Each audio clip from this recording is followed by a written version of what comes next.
You began to develop emotionally and required constant coddling. You demanded to be told that you were a good boy or a good girl when in fact you were pretty terrible. But instead of sitting you down on your little ass and telling you that you were slowly killing them, your parents encouraged this selfishness. The very first bit of respite your parents got from the 24-hour nightmare that was raising you came when you were old enough to begin your education.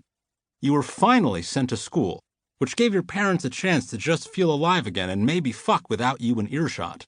And while there, you would make drawings. And these drawings, if you can call them that, weren't just bad. They were total garbage.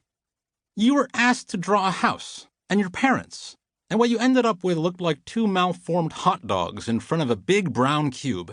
And you probably drew a ridiculous sun in the corner like some kind of idiot who has no sense of scale and no idea that if the sun were really that close, it would burn all of our skin off. This is where things went from bad to worse. When you came home from school with that disgusting drawing in your hand, your parents should have lit the page on fire and duct taped your fingers together to make sure that you never got it in your mind to pick up a crayon again.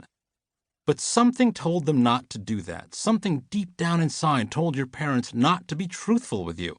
So instead of looking you square in the eyes and telling you to keep trying until it wasn't such a piece of shit, they smiled at you and taped your monstrous masterpiece to the refrigerator door.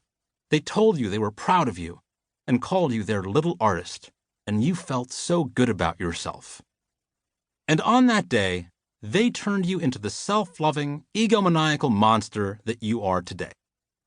The day your horrendous ego was born, it began whispering sweet nothings to you from inside your head. It's the little voice inside that tells you that you deserve to have a good life. It's the voice inside that tells you that you are special. It's the voice that tells you that you are strong and powerful and can have anything you want. It tells you that you're good enough, you're smart enough, and doggone it, people like you. From the day you brought your garbage artwork home from school to yesterday when your friends lied to you and told you that you look good in those pants, that voice has been growing and growing, larger and larger, and now it is the only voice you hear and the only voice you trust. You somehow believe that you are destined for big things. You believe that you're special. You believe that you're important. And that's how we got to where we are today. That is your story. That is the story of you. At least until now. Because now your story is about to change. You were a helpless, screeching pile of flesh with feces coming out of your bottom at an alarming rate. And other than the fact that you're a little bit taller, maybe have a college degree, and love yourself, not much has changed. So it's time to quiet the lying voice that lives in your brain and face the reality. You're not that great. Who are you? If you're listening to this book, chances are pretty good that you're doing okay. I mean, let's be honest, books aren't cheap, so you probably have a job. In order to get to that job, you probably have a car. It's probably not the car you always wanted, but it probably has seats and doors, so that's pretty good. So that means you were lucky enough in life to get an education. That probably had very little to do with you, honestly. That's just luck. In fact, most of the above is luck.